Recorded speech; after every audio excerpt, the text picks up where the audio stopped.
Psychiatric Unit on Rikers Island. It's the morning of August 25th, 2022, and soon this inmate, Michael Nieves, will attempt to commit suicide by cutting his own throat.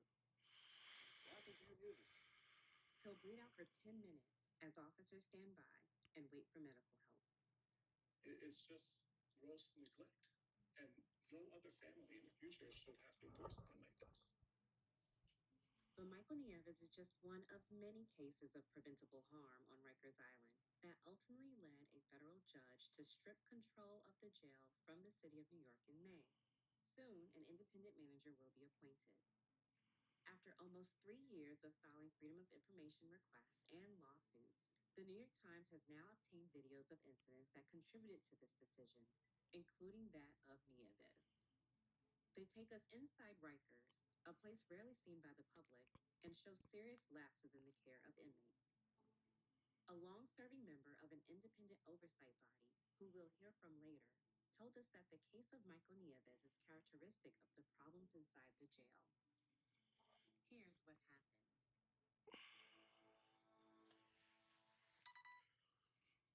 It's around 11:30 a.m., and a search of Michael Nieves' cell fails to turn up a shaving razor he was given to use in the shower that morning.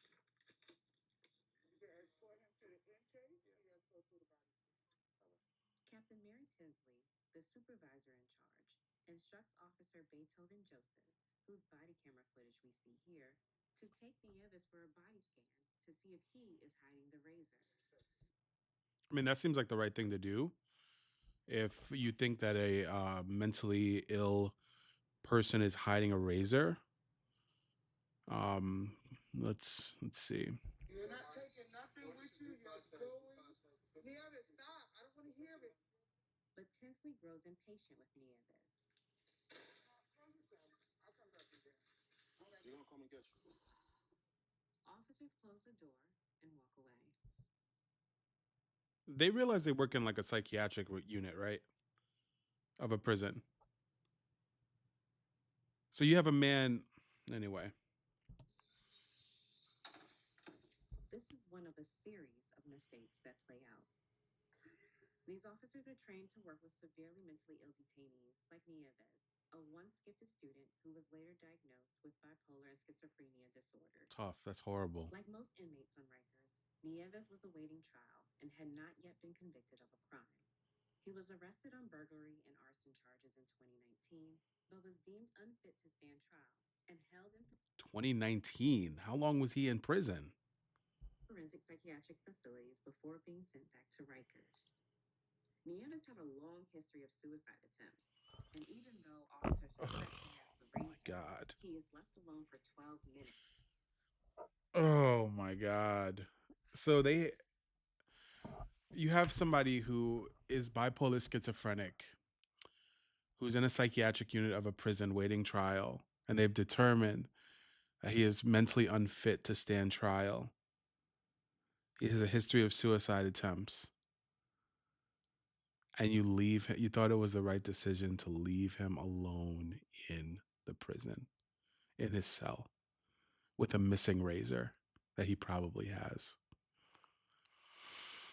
I already know where this is going to end. Lord have mercy. Minutes while they search the cell of another inmate. Then Joseph returns, followed by Tinsley. He's dead. She radios for help. What happened to you, brother? What do you mean what The scene is disturbing, but we're showing it briefly to illustrate what the officers could see. Nieves. Oh, Sit down. Sit on the floor. Sit down. oh, that's not water. That's not water coming. Oh, you hear that sound? That's blood. Nieves has cut his neck and is bleeding heavily onto the floor. Pressure needs to be applied to the wound immediately. Big He time. needs to get to a hospital. What happened to you, Nieves? At first, Nieves doesn't respond, and the officers and Captain Tinsley don't intervene. Forced me to commit suicide. Come on, man. Commit suicide. Who forced you to commit suicide, man? Who? State federal government. Officer Joseph faces a complex situation. Jail guidelines do not clearly say he should treat a severely bleeding wound, and officers are advised to use caution when they might be lured into danger. Because at the same time, he still got that razor blade. God, but the human being in me would grab his stuff, would grab his sheets and start pushing pressure on his neck. That's crazy. Ugh. But state law does require him to render care in life-threatening situations. Does he It's know? unclear if he recognizes it as such. There you go. He don't know. No one enters the cell. Wait a minute. Yes, he does. This is a correction officer. They have first aid experience. They know when a life-threatening situation is at hand. Come on, man. Instead, they offer Nieves a piece of clothing. Put that on you. They offered him a shirt. God, yo, incompetence. Officer Oh. Jones asks about the bleeding. Where's the blood coming from? Your mouth or your throat? Good question. The neck?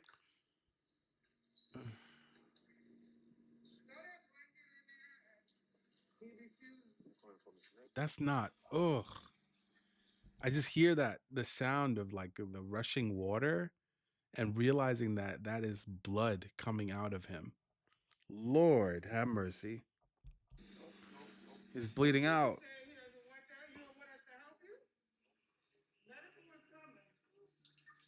Gotta come fast. No 8 shit. minutes have passed. Nieves slides down to the floor. He's dying. You sit down. There's energy now. Yeah, he's dying. He's bleeding out. Officer Joseph shows concern, but remains by the door. After 10 minutes, medics arrive on the ward and enter the cell. But there's been a communication breakdown. The medics aren't aware that Nieves is bleeding profusely and they don't have the right supplies. Oh.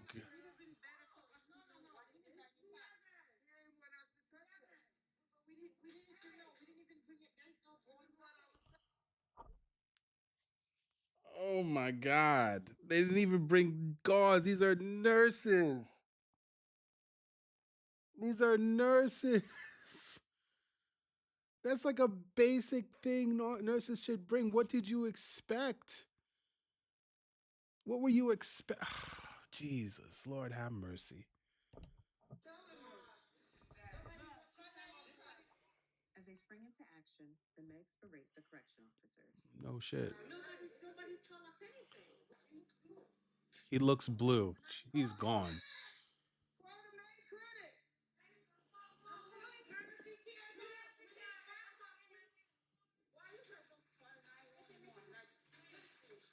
Call 911.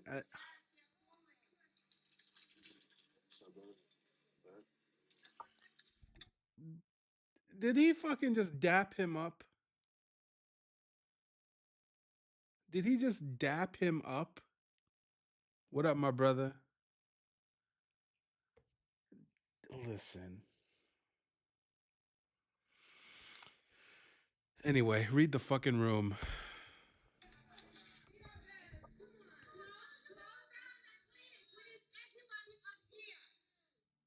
As medics render aid, Officer Joseph goes to review his notes and talks with another staff member.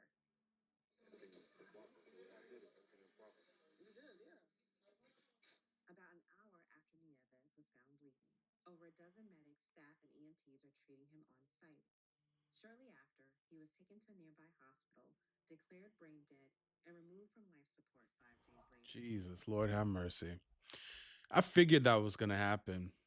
Because they just standing there being really like lackadaisical, not with any kind of urgency or anything like that. And you could hear the blood rushing from his, and he's leaning forward like that. So the blood is just gushing out of him.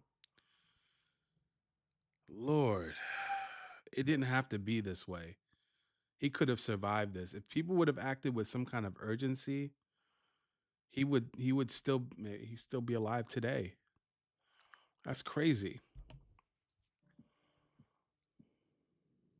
This was preventable. 100%. Dr. Robert Cohen is a member of the Board of Correction, which monitors Rikers, and agreed to speak about the jail and the Nieves case in a personal capacity, not on behalf of the board. He retired shortly after this interview. You should not have been left alone once they believed that he was in possession of a razor. I mean, By that's policy, he should that's common sense. That's common sense. You know this man, and I'm sure these correction officers know. This man has a history of mental illness. He has a history of suicide attempts.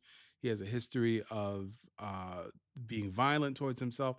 He has all this stuff going on with him, and you frustrated because he's giving you the back and forth because he's mentally ill. You don't know what's going on, really, and you left him in a room by himself with the missing razor that he had.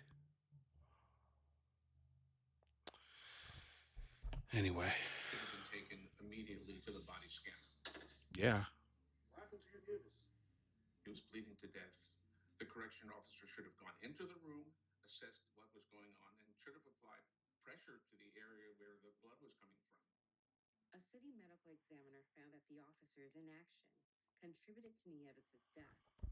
No shit, he didn't do anything. He stood there and said, "What's going on, what's going on, Nieves?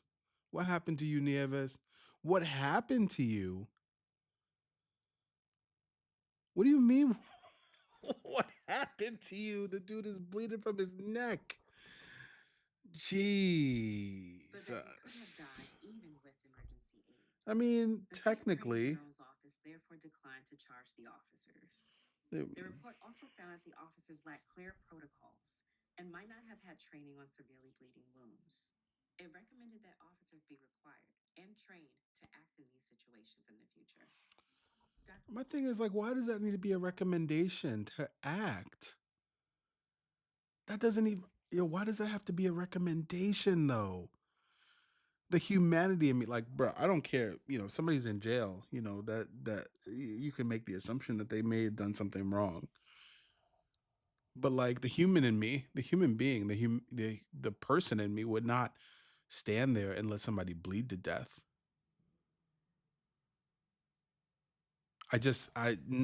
No. Dr. Cohen says that what happened to Nieves is characteristic of chronic problems inside Rikers. Since I've been on the board, these deaths have happened multiple times. Jason Echeverria swallowed a number of soap balls. He was screaming all night long. Jerome Murdoch was put in a cell where there was a heating malfunction. Oh To death. God. Mercado had diabetes. He was trying to get help, never received insulin. Nicholas Feliciano hung himself. 7 officers were completely aware of this and they did nothing. 7 minutes and 51 seconds passed. He did not die, but he has severe brain damage. It sounds like the officers really don't give a fuck. That's what it sounds like. It sounds like these officers are like, yo, you in here. If you want to kill yourself, do whatever you want to do. Figure it out. Just don't bother me. I'm not getting my hands dirty.